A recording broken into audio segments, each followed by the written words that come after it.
여러분 안녕하세요. 기간조입니다. 이번 영상은 귀로 듣는 요양보호사 귀요보 요점 정리 차차차 기본기를 다지고 여유 있는 점수로 합격할 수 있도록 요양보호사 파트별로 요점 정리 올려드릴게요.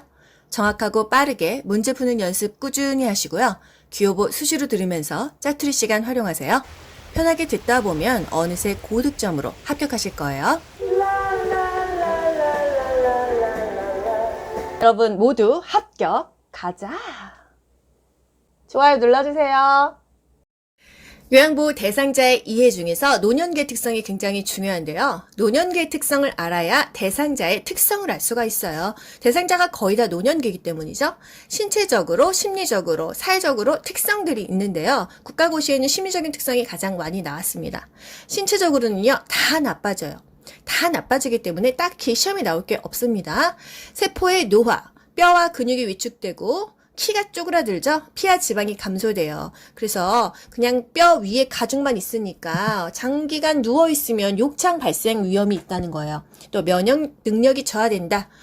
회복력이 저하되죠. 면역력이 떨어지면 질병이 발생했어도 급격하게 악화가 되고요. 면역력이 떨어졌다 했을 때 생각나는 질병 뭐 있으시죠? 대상포진도 면역력 떨어졌을 때 나타나잖아요. 잔존 능력이 저하된다. 남아있는 기능이 떨어집니다. 적응력도 떨어지고 일상생활도 어렵고요. 그래서 요양보호사가 대상자의 잔존 능력을 유지할 수 있게 하는 게 굉장히 중요하다고 해요. 또 회복 능력이 저하됩니다. 회복이 안 돼요. 한 번 다치면 너무 늦게 나요. 또 만성질환이 있는 노인은 합병증도 옵니다. 사소한 원인으로도 중증이 되기 때문에 회복 능력도 굉장히 떨어진다. 비가역적인 진행, 나이 먹고 50, 60 됐는데 예쁜 연예인 있나요? 인간의 노력으로 노화의 진행을 막을 수가 없습니다. 아무리 거스르고 싶어도 거스를 여기죠? 시간을 거스르고 싶다, 세월을 거스르고 싶다, 안 되죠. 나 돌아갈래! 그런다고 해서 돌아갈 수 있어요? 없죠. 신체적으로는 다 나빠진다는 거. 심리적으로는요, 증가하는 심리, 또 감소하는 심리가 있어요. 뭐가 증가할까요? 안 좋은 것들이 증가합니다. 그리고 좋았던 것들이 감소해요. 뭐가 있을까요? 일단 우울증 경향이 증가해요. 잠도 안 옵니다. 마음이 우울하니까. 밥맛도 없어요. 식욕 부진이 오죠? 밥을 못 먹으니까 체중도 감소되고 기억력도 떨어지고 흥미와 의욕이 상실됩니다. 그래서 노인의 우울증은 치매와 같다. 그래서 가성치매라고도 합니다. 내향성이 증가해요. 사회적 활동이 감소하고 사람들 만나기를 기피하니까 자꾸 내향적이 돼가는 거예요. 조심성의 증가. 결단이나 행동이 느려지고 매사에 너무 신중해지다 보니까 망설이게 돼요. 그래서 자기 의견을 못 냅니다. 그래서 결정 장애가 와요. 뭐를 물어봐도 대답을 못 합니다. 이게 바로 조심성이 증가돼서 그런 거예요. 34회에 조심성이 나왔었고요. 35회 그리고 그 전에 수없이 많이 나왔던 것이 바로 경직성이에요. 경직되어 있다, 딱딱하다, 말랑말랑하지가 않다, 유연하지가 않다는 거죠. 자신에게 익숙한 습관적인 태도나 방법만 고수하고 새로운 변화를 싫어합니다. 겁이 나는 거예요. 도전적인 일을 꺼립니다. 스마트폰을 줘도요, 걸고 받는 거 외에는 다른 걸 못해요. TV만 볼 줄 알지 유튜브나 넷플릭스 보는 게 어려워요. 이게 바로 경직성이 증가돼서 그렇다는 거예요. 또 의존성이 증가한다. 나이 먹으면 애가 된다고 하잖아요. 애기들도 부모한테 얼마나 의존했어요. 신체적, 경제적, 정신적으로 또 사회적, 심리적, 정서적으로 다른 사람에게 더 많이 의존하게 됩니다. 나이 먹으면 자식한테도 의존하고 또 남편한테도 의존하고 더 많은 사람들에게 의존하게 된다는 거예요. 또 생에 대한 회고의 경향 증가. 그때 참 좋았었지. 옛날 사진 보면서 이때 좋았었는데 사실 그때 좋지도 않았었습니다. 그런데 생에 대한 회고의 경향이 너무 증가한다는 거. 나 때는 말이야. 나 때 별거 없었어요. 그냥 과거를 많이 회상한다는 건 그 사람이 늙었다는 겁니다. 친근한 사물에 대한 애착심 증가. 늙으면 애가 된다고 하더니, 이게 애기들도 애착심이 증가하잖아요. 자기 덮었던 이불, 인형 이런 거. 오랫동안 자신이 사용해던 또 친근한 물건에 대해서 애착이 강합니다. 그래서 막 그 물건 안 버리고 막 켜켜이 쌓아놓은 사람들 많잖아요. 추억의 물건을 끌어안고 살아요. 그래서 시설에 입소할 때 그 물건을 같이 보내면 좀 마음이 안정이 된다고 합니다. 유산을 남기려는 경향이 증가한다. 뭐 금전적인 유산이든 다른 유산이든 내가 이 삶을 왔다 갔다 하는 흔적을 남기고 싶어 하는 거예요. 그래서 호랑이는 죽어서 가족을 남기고 사람은 죽어서 이름을 남긴다. 이게 바로 심리적으로 이런 성향이 증가하기 때문입니다. 또 감소하는 게 있는데요. 유대감이 상실돼요. 뭔가 공통적으로 같이 하는 감정이잖아요. 일단 정년퇴임을 했어요. 직장 동료와의 유대감이 없겠죠. 그리고 통장에도 나이 먹어서 거의 안 나가시잖아요. 그렇기 때문에 유대감이 없습니다. 독립성, 적응성, 능동성, 융통성, 젊었을 때 좀 잘하던 것들이 다 감소하고요. 사회적인 관계마저도 위축됩니다. 사회적인 특성에서는 내가 할 일이 없어요. 역할이 상실됩니다. 이게 36회 오후 시험에 나왔었어요.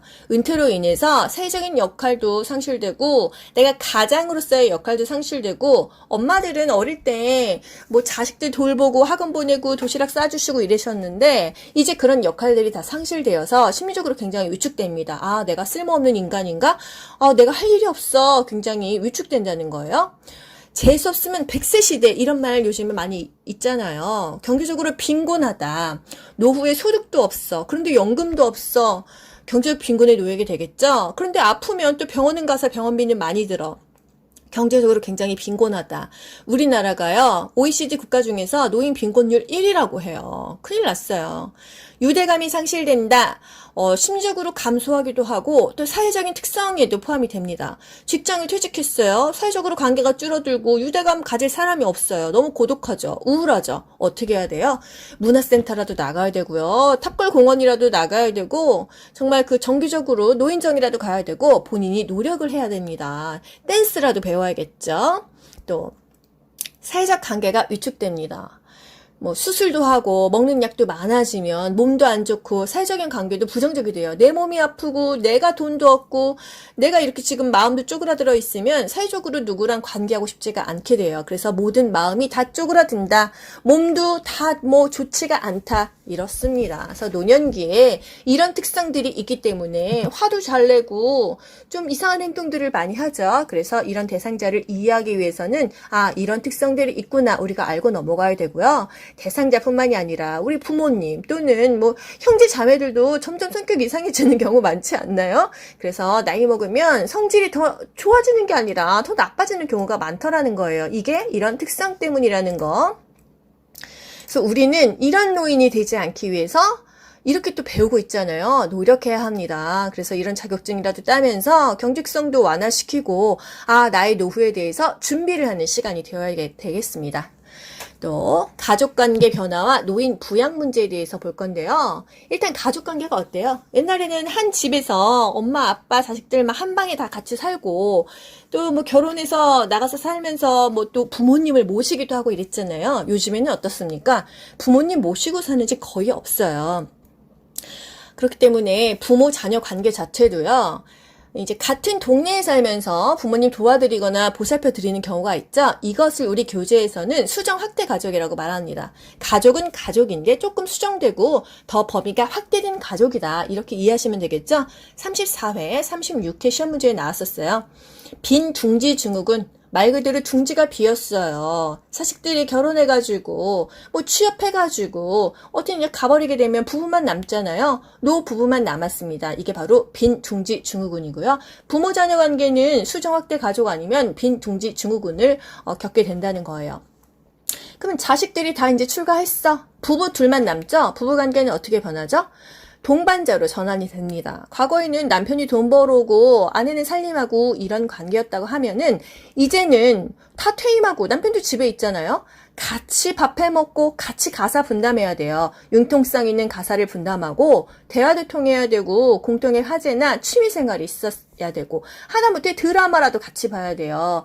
그래서 이런 것들이 안 맞으면 나이 먹고는 같이 살기가 어렵습니다. 그래서 황혼 이혼이 많잖아요. 신체 기능은 떨어지지만 성욕 자체는 없어지지가 않습니다. 배우자가 죽었어요. 남편이 죽었어요. 정말 적응하기 어려운 사건입니다. 가장 큰 스트레스, 내가 살면서 가장 큰 스트레스는 배우자의 죽음이라는 거예요. 그리고 친한 친구의 죽음이 너무나 큰 스트레스로 다가온다. 사별했어요. 어떻게 적응하냐? 일단 그 상실감과 우울감이 있겠죠. 그리고 내가 뭔가 인생이 정체된 것 같다가 그래도 산 사람은 살아야지 하고 개척하게 됩니다. 사별의 적응 단계, 요런 단계도 있다는 거 한번 듣고 또 넘어가면은 아예 모르는 것과는 또 달라요. 상실감의 단계에서 정체감으로 넘어갔다가 나도 살자 하고 개척 단계로 넘어간다는 거. 이런 노인 그 부양 문제는 어떻게 해결해야 될까요? 노인이 빈곤하죠, 아프죠, 고독하고 하는 일이 없습니다. 그랬을 때 노인 자신도 준비해야 되고 자녀도 도와주고 국가도 도와줘야 된다 이거예요. 그리고 노인 복지 정책까지 다 강화돼야 된다. 앞으로 또 사회가 부양해야 된다. 그런 비중 자체가 증가하고 있습니다. 이제 나라에서 좀 도와줘야 된다 이거예요. 자식이 도와주는 데는 한계가 있다. 부모는 자식 키우냐고 돈이고 뭐고 다 써서 여력이 없다. 자식도 자기 살기가 바쁘다. 나라에서 좀 도와줘라. 그런 해결 방안이 나오고 있습니다. 그래서요, 현대 사회는요, 공적 부양과 사적 부양을 협력적으로 병행한다. 이런 문제가 나왔어요. 공적인 부양 나라에서 도와주는 거, 사적인 부양 본인도 준비하고 자식도 준비하고 가족이 준비하는 거죠. 건강한 노화를 위해서는 뇌에 자극을 주는 활동을 한다. 35회에 나왔었고요. 또 노인 부양 문제 개선하려면 노인 돌봄 정책 해야 된다. 이게 36회 5시험 문제에 나왔습니다. 또 고부 갈등은요, 여전합니다. 가치관의 차이, 세대 차이, 경제적인 차이도 있겠죠. 또 조부모와 손자녀, 할머니, 할아버지와 손녀, 손자. 어떤 관계예요? 부모는요, 자식에 대해서 책임을 지고 의무감이 있기 때문에 훈계도 하지만요, 할머니, 할아버지는 무한하게 사랑을 쏟아버리잖아요. 그래서 그 손녀, 손자가 자존감이 올라가요. 그래서 긍정적인 자아 형성에 기여할 수가 있다는 거. 형제자매 관계. 어렸을 때는 언니가 더 예뻤어. 언니가 공부도 잘했어. 언니가 시집 잘 갔어. 서로 경쟁 관계였다면 이제 나이 먹고는 다 그냥 경쟁심도 없고 갈등도 줄어들고 같이 늙어가는 처지잖아요. 이해하고 서로 지지해주는 관계로 변화한다는 거. 여기까지요. 귀로 듣고 고득점 합격하는 비결이 귀요보에 있습니다. 여러분 모두 합격. 가자. 안녕. 좋아요 눌러주세요.